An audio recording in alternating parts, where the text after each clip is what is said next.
The Caliphate, a form of rule in Islam that lasted for almost 13 centuries, from the death of the Prophet Muhammad to the overthrow of the last Ottoman Caliph in 1924. The Arabic term for Caliph is Khalifa, which actually in essence simply means a successor or a deputy. The ruler of the Islamic world would call himself Khalifat Rasulillah, the successor of God's messenger. Through the centuries, the title of Caliph is a term that has been used and at times abused. In June 2014, a militant group calling itself the Islamic State in Iraq and the Levant, or ISIL, declared the establishment of a caliphate. A call rejected by most Muslims around the world. ISIL proclaimed its leader, Abu Bakr al-Baghdadi, a caliph, appropriating a title imbued with religious and political significance, and casting a dark shadow over a rich history. Today's Caliph Baghdadi, he is destroying or attempting to destroy much of the legacy those caliphs had wanted to preserve and to foster. المفاهيم متخلفة لا تدرس التاريخ ولا تفهم الواقع. حتى الآثار التي طمست يقولون انها أصنام، ما هذه كانت موجودة في زمن الصحابة لما طمسوها.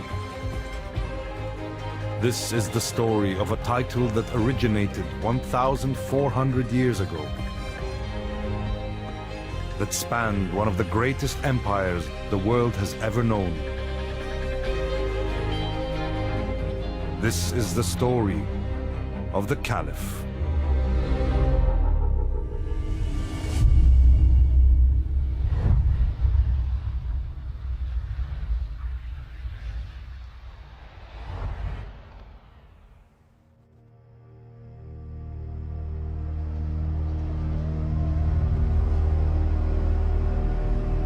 Medina, Saudi Arabia.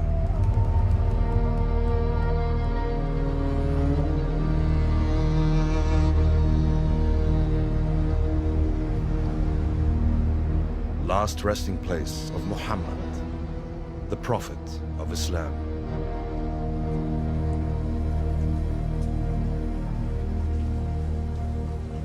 It was here, in June of the year 632, that he died after a brief illness. The Prophet left behind a young and vibrant Islamic state, uniting most of the tribes of the Arabian Peninsula, with Medina as its capital. طبعا كان وضع حساس للغاية، لأنه صفات النبي اللي جمع بين السلطة الروحية والسلطة الزمنية صعب جدا انه اي شخص يقدر يجمع بين هالصفتين يعني. بس كان في مصلحة بطبيعة الحال لاستمرار نشر الرسالة اللي كان هو الواجب الأساسي انه يكون في قائد.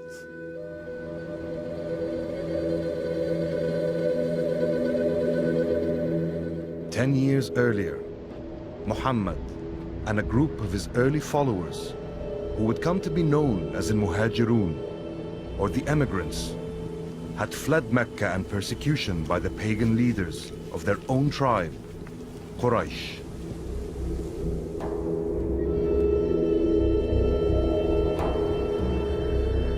The Prophet and the emigrants were given shelter by the citizens of Medina, who would thereafter be called Al-Ansar, meaning the supporters.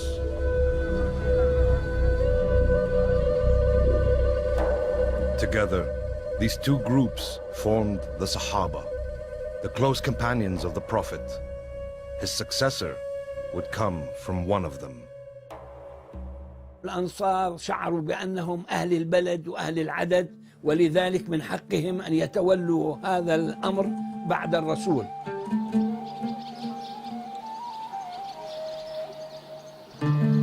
In a humble building that used to stand on the site of this public garden, the supporters gathered to decide which of them would be the Prophet's successor. But two of the leading emigrants, Abu Bakr and Omar, interrupted their deliberations.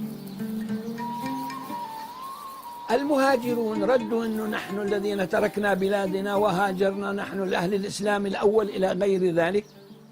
كانت المحاججة مبنية على أساس ديني. After hours of heated debate, the claim of the emigrants was judged to have precedence. أبو بكر قال أترضون عمر؟ قال لا أتقدم عليك، أنت الذي كنت تتولى الصلاة بعد الرسول، أمدد يدك أبايعك. لذلك أسرع وبايعه.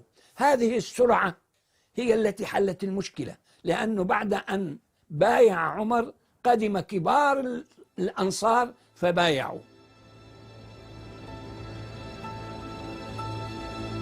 In a humble building in Medina, a new age had begun. A new title written into history. A title that would ring down the ages.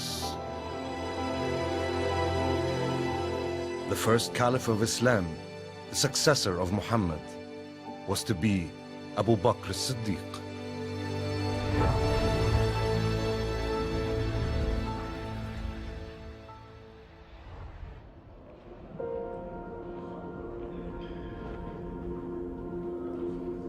The following day, Abu Bakr's position was confirmed when the Muslim community gave bay'ah, an oath of allegiance, to the new Caliph.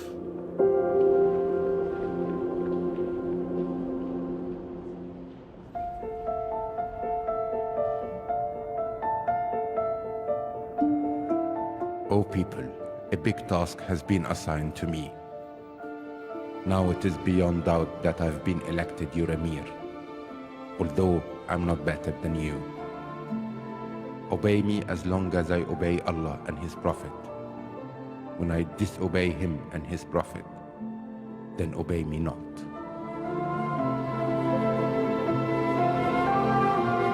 Abu Bakr was the first of four who would be known as the Rashidun, the rightly guided caliphs.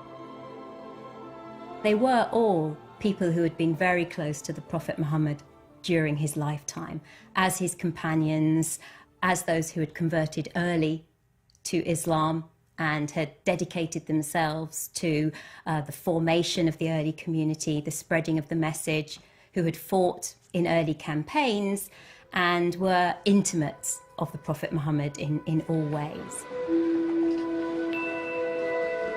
في اليوم الثاني من بيعته للخلافة وضع أقمشته على كتفه وذهب إلى السوق، حتى لقاه في الطريق عمر بن الخطاب وصحابة آخرين قالوا له إلى أين يا أبي بكر؟ قال إلى السوق. قال له البارحة بويعت أمير المسلمين واليوم تذهب إلى السوق. قال وكيف أطعم عيالي؟ قال ارجع بنا نعطيك من بيت المال. Abu Bakr was a profoundly spiritual and modest man. But when some of the Arabian tribes rose up in rebellion, refusing to submit to the new caliphate, he was quick to act. As a merchant, as someone who knows the whole of Arabia, he knows all the tribal details, the genealogies, the clans, the weaknesses, the strengths, who can be employed against whom, and he transforms himself into this extraordinary, powerful man.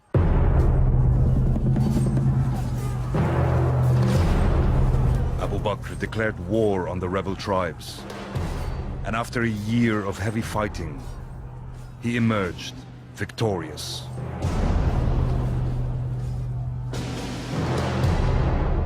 His attention was now turned to the territory of the two superpowers of the era, the Sassanids in Persia and the Byzantines of the Eastern Roman Empire.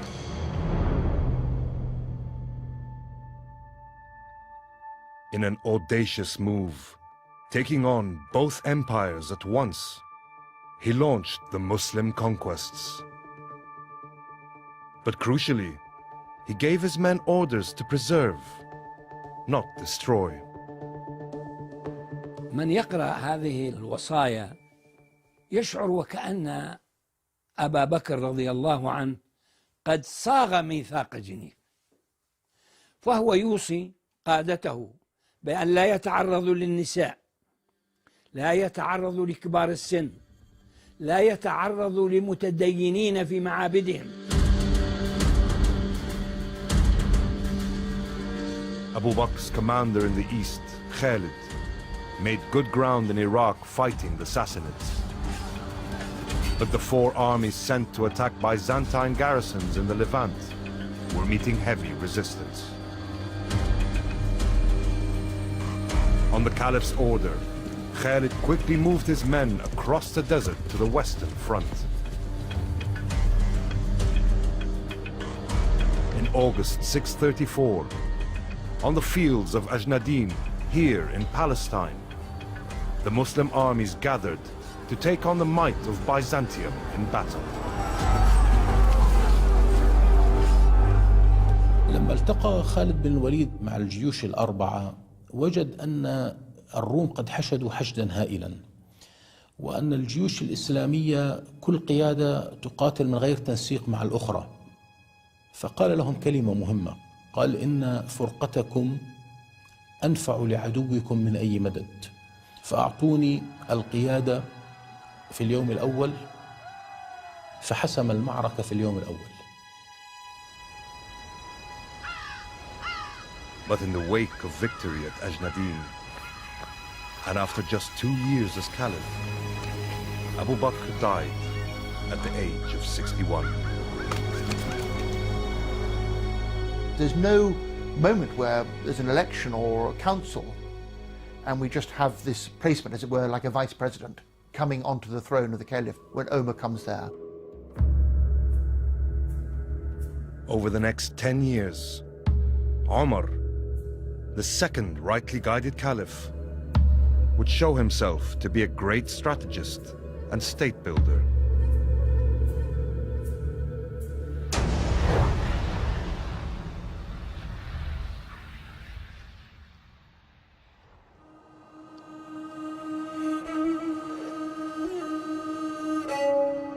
A few days after he became Caliph, Omar's armies, once more under Khalid, conquered Damascus.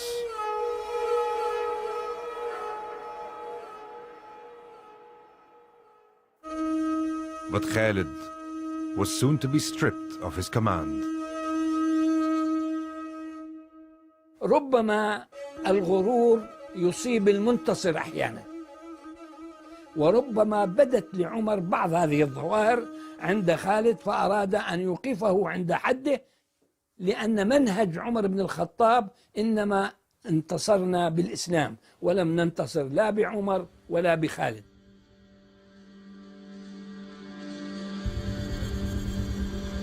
After 2 years, the Caliph would recall this brilliant commander to the battlefront once again. This time, here in northern Jordan, in the tranquil valley of the Yarmouk River. In August 636, this was where the Byzantine army clashed with Muslim forces under Khalid.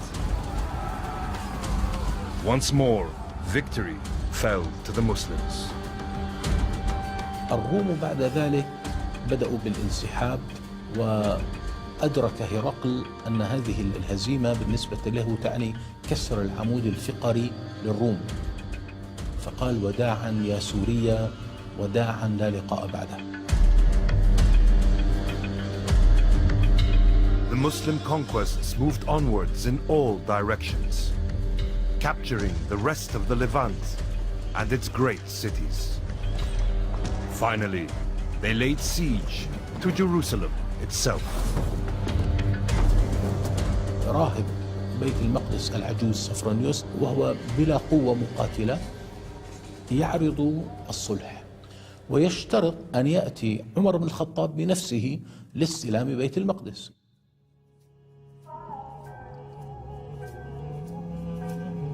Jerusalem's significance lay, as it still does today, in its position as a holy place for the three great monotheistic religions: Judaism, Christianity, and Islam. Only for Jerusalem was Omar prepared to make his first and last journey as Caliph.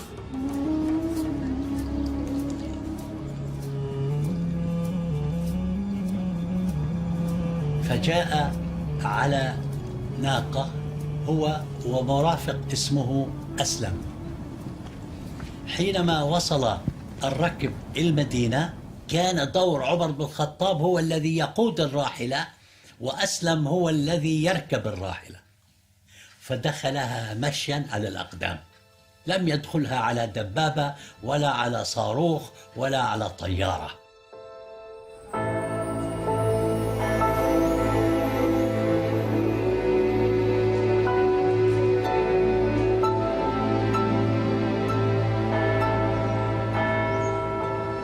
Sophronius the Patriarch welcomed Umar, gave him the keys of the city, and then told him to come and pray in the Holy Sepulchre, the holiest church of Christendom. Umar said, "No, I will not pray here." And when the Patriarch asked why not, he says, "Because if I pray here, then after me, Muslims will come and want to pray here, and they'll take this church from you, and I want you to have this church."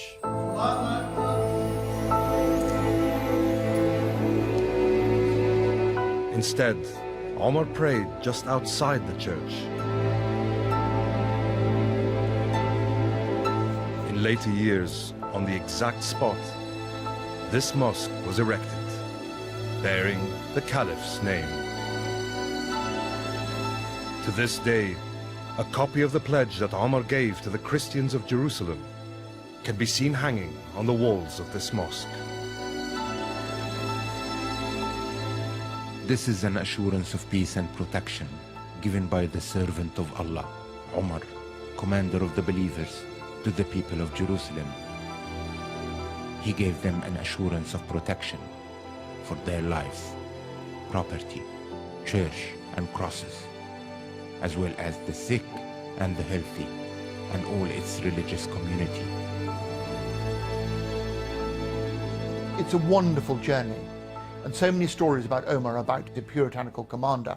But in his journey to Jerusalem, he's at his best. He is sorting out the faith traditions, honouring them in a city that can be shared by all faith communities. With the Muslims now in full control of the Levant, they moved west and conquered Egypt. In the east, the Caliph's armies triumphed over the Sassanids at Qadisiyah and advanced on their capital, Ctesiphon.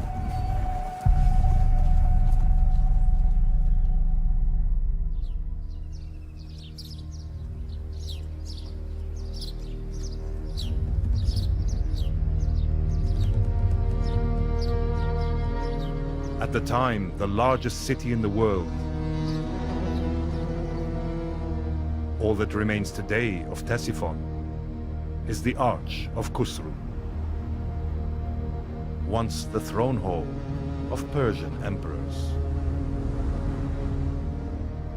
You have to remember that the two great superpowers of the Byzantine Empire and the Sassanid Persia had bestrode the world for the last 400 years. They were the dominant powers. I mean, if you're putting it in a modern parlance, it's a bit like the Eskimos taking on the United States of America and Russia.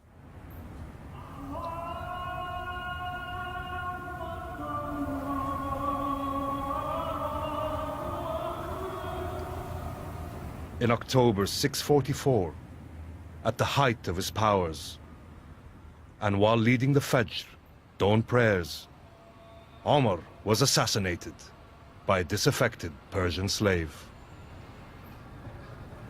يقف عمر بن الخطاب كخليفة كشخصية شامخة في التاريخ الإسلامي.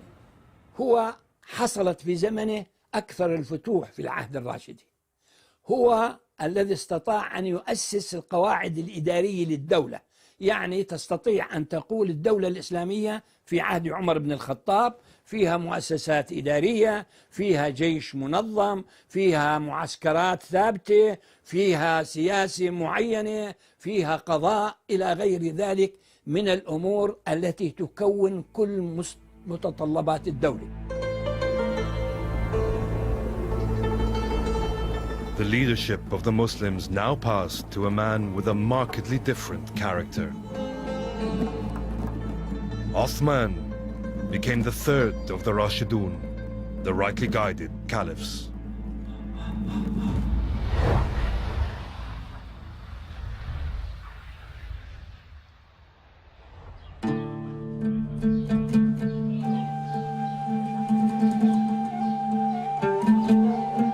A shrine in Kairouan, Tunisia. Resting place of one of the Sahaba, the Prophet Muhammad's close companions. Abu Zama was killed in the early attempts to conquer the area during the reign of the Caliph, Othman.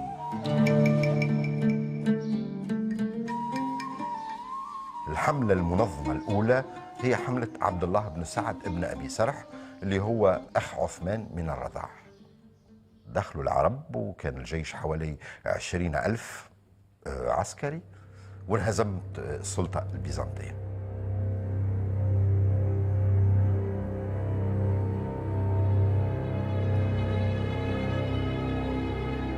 At first successful, the campaign soon ran into problems over the division of the spoils of war. الخلافة تأخذ خمس الغنائم. عثمان بن عفان لتشجيع القوات العسكرية يعطيه خمس الخمس، لكن بما أنه قائد الحملة هو أخو عثمان من الرضاعة، كانت من أول بوادر الانشقاقات والحملات السياسية ضد الخليفة عثمان حول اقتسام الغنائم. The ruling elite of this empire were all derived from Muhammad's tribe, the tribe of Quraysh. These people had become the rulers of a very, very wealthy empire. And they also had large armies that had been drawn from across the peninsula and now were being settled in garrisons in Egypt and Iraq. And so I think the politics and the economics of this situation were almost inevitably going to drive conflict. In 655, mutinies broke out against the Caliph in Kufa and Basra, and in the garrison at Fustat in Egypt. A year later, armed rebels marched to Medina and took up positions around Othman's house, calling on him to step down. The blockade of his house turns into a siege, things get ugly, eventually he's broken into and he is assassinated, killed, and it's said that's an awful symbolic moment. He was meditating, reading the Quran in the company of one of his wives, and the blood of the third caliph is spilt on the Quran. So you've got that emblematic moment when the word of God is splattered with blood, and it's as if the Islamic community will never know peace again. Once again, a caliph had been assassinated. But this time, the killers were Muslims. Less than a quarter of a century after the death of the Prophet, chaos beckoned.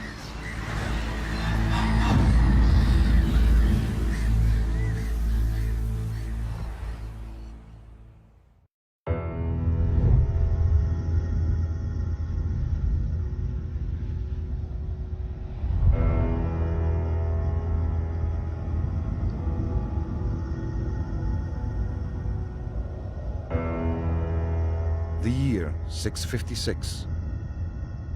Just a quarter of a century has passed since the death of the Prophet Muhammad and the foundation of the Caliphate. The third Caliph, Uthman, has been murdered by a group of rebels in the capital, Medina. بعد مقتل عثمان رضي الله عنه كان الذي يسود المدينة هو جو الفوضى. الثوار كانوا يضغطون على علي بن أبي طالب ويقول لهم هذا الأمر ليس لكم وإنما هو لأهل الحل والعقد من المهاجرين والأنصار. Ali, cousin and son-in-law of the Prophet, yielded to the pressure, becoming the fourth of the Rashidun, the rightly guided caliphs. He immediately is plunged, far from being a spiritual sort of master, philosopher, poet, theologian, he's plunged into having to cope with a very, very murky political waters.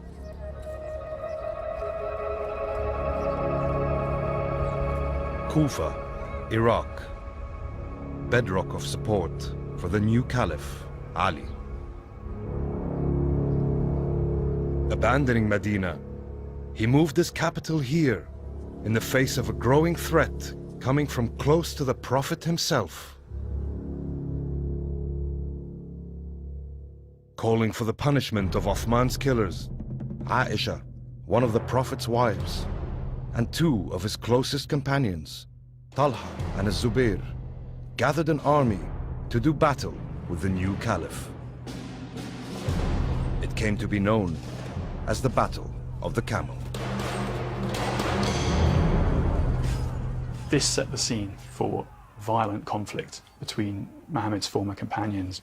Ali was victorious and Talha and Zubair were defeated. Aisha withdrew from public life after this defeat. The Islamic State had fallen into its first civil war. The first, but not the last.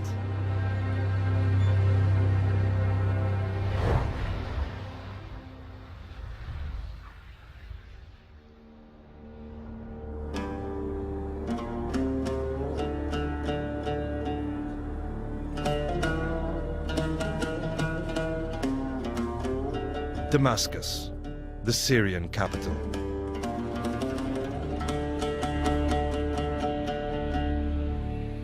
In 634, and after almost 7 centuries under Roman rule, this city was conquered by Muslims. Muawiyah, an army commander, was appointed governor of Damascus, and later the entire province. معاوية بن أبي سفيان مكث في الشام واليا بحدود 20 سنة فاستطاع أن يصطنع الناس ويعاملهم بطريقة سياسية. هو لم يضيق عليهم وسمح لهم بالعيش كما يراؤون. لذلك الشاميون شعروا بأن معاوية هو الأصلح إليهم. Muawiyah came from the same family of the Quraysh tribe, the Umayyads, as the murdered Caliph Uthman. He refused to give the oath of allegiance to the new Caliph, Ali. Many of Uthman's relatives began to demand that Ali hand over those killers for justice. And the center of Umayyad resistance to Ali was Syria, which was governed by a member of Uthman's family, his second cousin, a man called Muawiyah.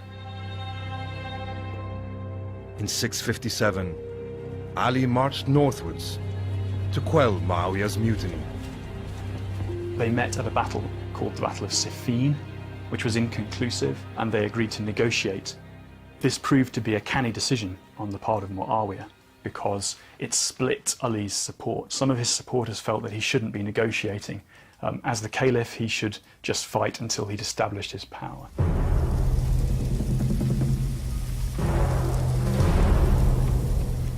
In January of 661, the dissidents in Ali's army decided to try to wrest power from the elite.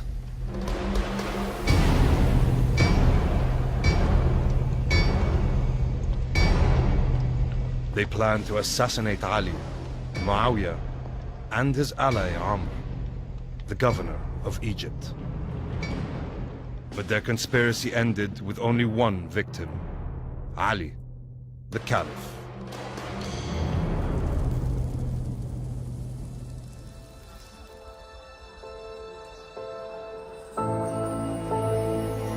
After 3 decades, the first chapter, the era of the Rashidun, the rightly guided, was over. كان الصراع بين رجل خليفة وقره الدين والتقشف والرؤية العلمية الدينية، وبين الشخص الداهية السياسي معاوية بن أبي سفيان.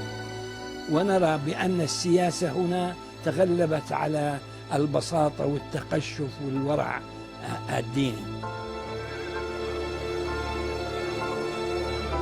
Muawiyah emerged triumphant, establishing the Umayyad Caliphate. A new dynasty, no longer primarily religious. The Caliphate now began to look more like a monarchy.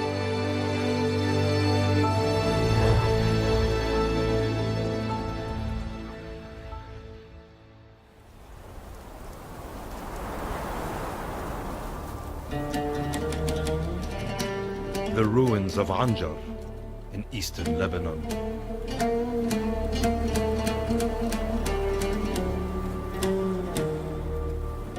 Once thought to be Byzantine Roman, the city was in fact built by the Umayyads.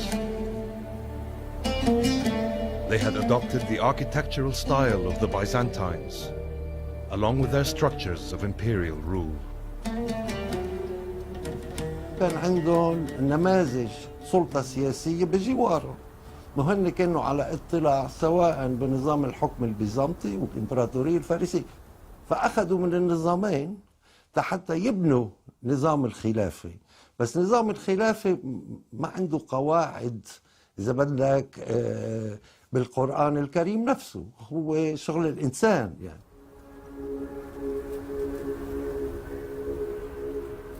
Under Muawiyah, the Caliphate changed its form.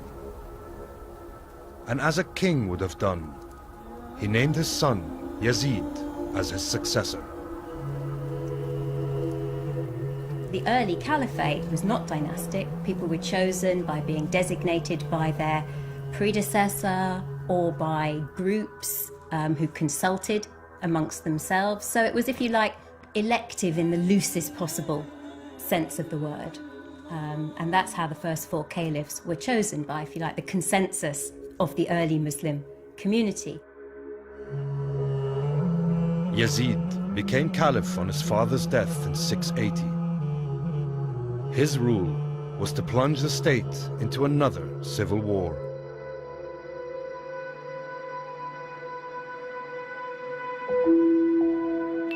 In Medina, the first capital, powerful figures in the Muslim community were beginning to build strong opposition to Yazid. Particularly important examples are Abdullah, the son of Zubayr, who had challenged Ali in the first civil war. Also Hussein, the son of Ali, who had been caliph during the first civil war. He also resisted the call for a pledge of allegiance to Yazid. To signal his rejection of Yazid's caliphate, Hussein left Medina for Mecca. From there, he set off for Kufa, former stronghold of his father.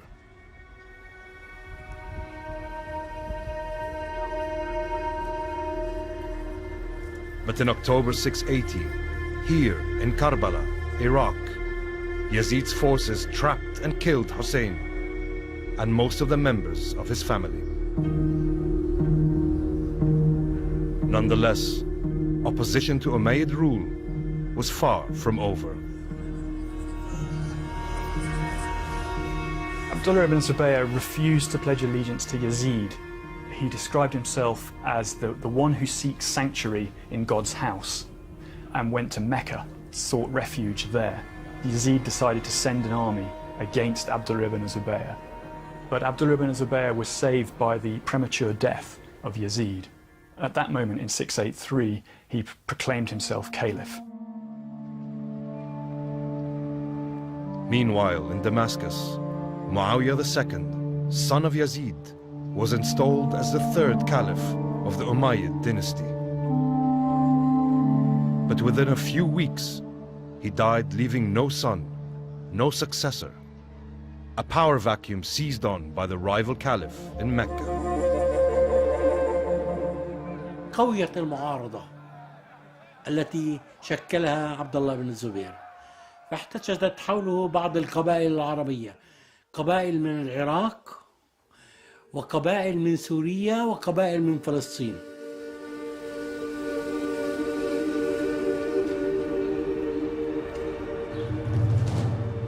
Amman, the Jordanian capital.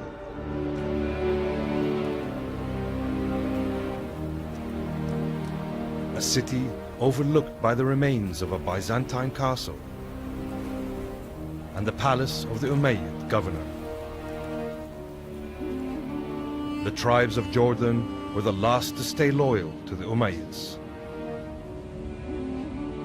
In 684, a tribal gathering held here chose Marwan as the new Umayyad Caliph.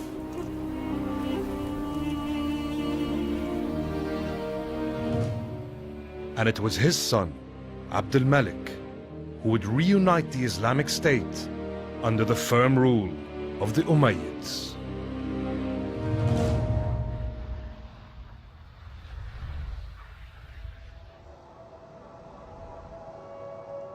The Dome of the Rock, Jerusalem's most recognizable landmark. Built on the orders of the Umayyad Caliph, Abdul Malik, this is the third holiest site in Islam.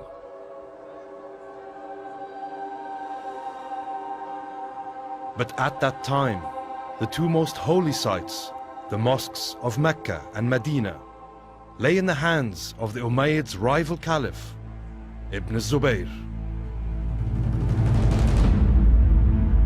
In 691, Al-Hajjaj, a ruthless Umayyad general, set off for Islam's holiest place with a powerful army.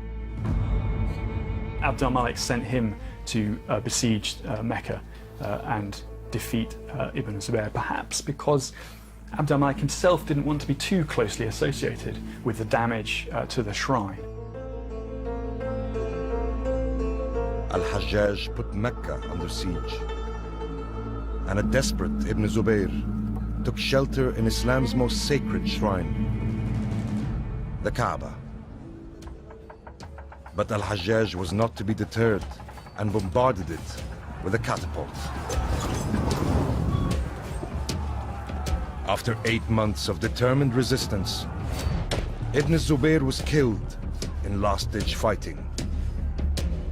واستطاع عبد الملك بن مروان أن يعيد توحيد الدولة الإسلامية مرة جديدة وأن يعيد سياستها بشكل رائع ويقوم بحركة الفتوحات ومنجزات كثيرة تحسب لعبد الملك بن مروان في سياق بناء الدولة العربية الإسلامية.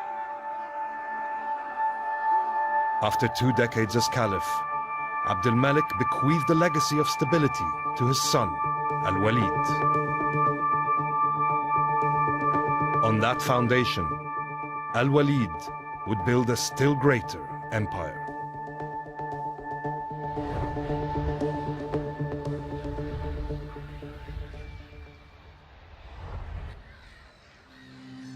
Rabat, the capital of modern Morocco.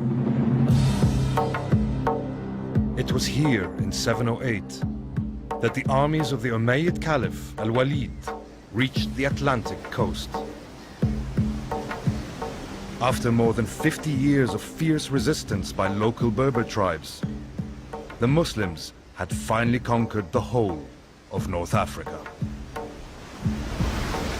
يعني حوالي نصف قرن من الكر والفر، من انتصارات وانهزامات، من استقرار ورجوع إلى الشرق، وهذا شيء مخالف لما وقع بالشرق. Having been conquered, the Berbers discovered that Islam had much to offer and began to convert and assimilate.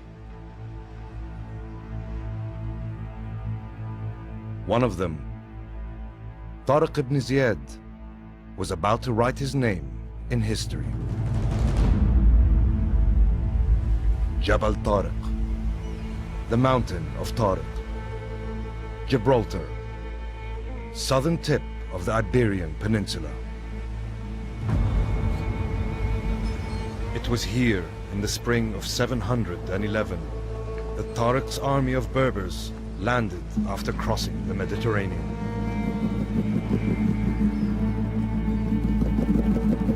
Inside 3 years, he had toppled the Visigoth rulers and secured almost total control of the peninsula, turning it into a caliphal province known as Andalusia.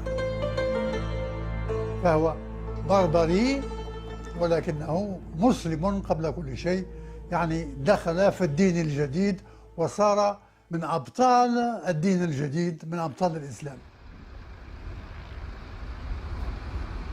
Along with the great conquests in Europe, there was more success in Asia.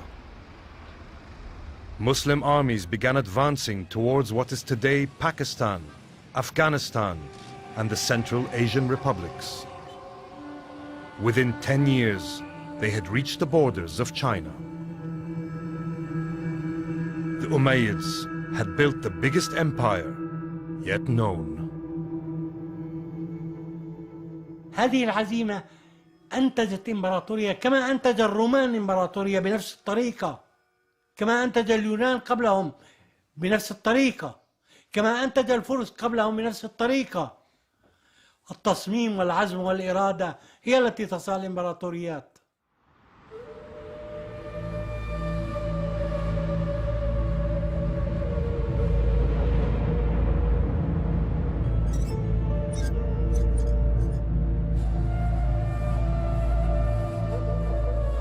Unlike the traditions of early Islam, the walls of Qusayr Amra in the Jordanian desert are painted in a Byzantine style. Here, Al-Walid is depicted not as a religious figure, but as an emperor.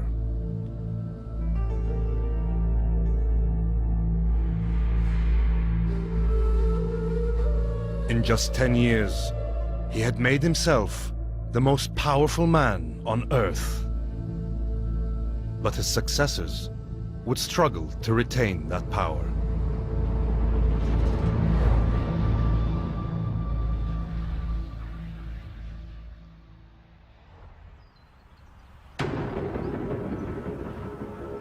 The Pyrenees, the daunting natural barrier between Spain and France. In 732, under the command of Abd al-Rahman al-Ghafiqi, the governor of Andalusia, Muslim forces crossed these mountains into French territory. Seemingly unstoppable, they advanced north, capturing one city after another. جرأة عبد الرحمن الغافقي هي التي جعلته يتجه في اتجاه أبواتي رغبة منه بأنه قد، وأقول هنا قد، يقوم بفتح فرنسا أو بلاد غالا آنذاك، إلا أنه لم يكن على دراية بطبيعة الخصم، وهنا نتحدث عن شر المطرقة كما يسميه العرب، ولم يكن كذلك على دراية بأن كان هناك نوع من الوحدة حول هذا الرجل. On this field, to the north of the French city of Poitiers, the advancing troops were stopped by a Frankish army under Charles Martel.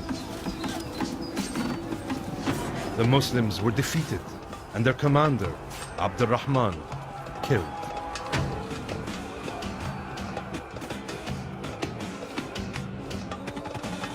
Muslims remember this battle as the Martyrs' Yard, but European history knows it as the Battle of Tours, a victory that stopped the northern spread of Islam and saved Christian Europe. It then came to symbolize for later historians, in particular for the great English historian Edward Gibbon. He saw it as a decisive turning point in the battle between Europe and the Muslim world. And he famously said that if it hadn't been for Charles Martel and Tours, we would now be preaching the Quran in Oxford.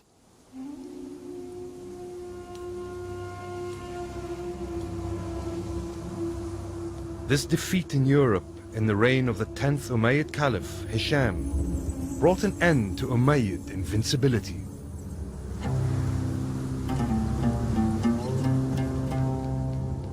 And just as his palace in Jericho, Palestine lies in ruins today, Hisham's death in 743 threw the whole state into chaos.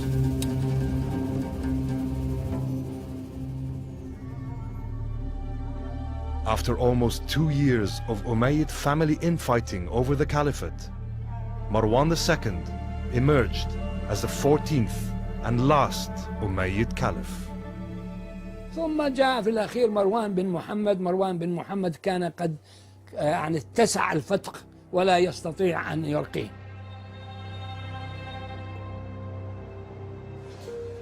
Absorbed by his efforts to contain trouble at the heart of the state, the new caliph was oblivious to grave events unfolding in the east.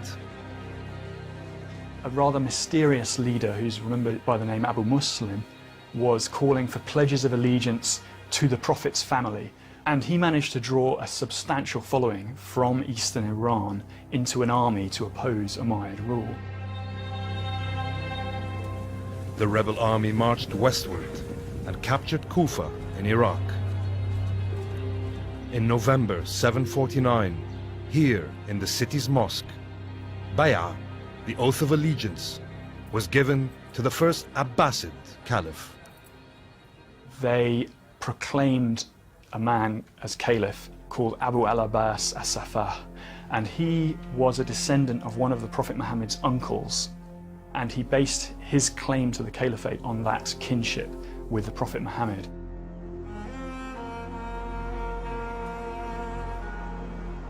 In January 750, on the banks of the Zeb River in Iraq, the Umayyads, led by their caliph Marwan, fought their last battle against the Abbasid army.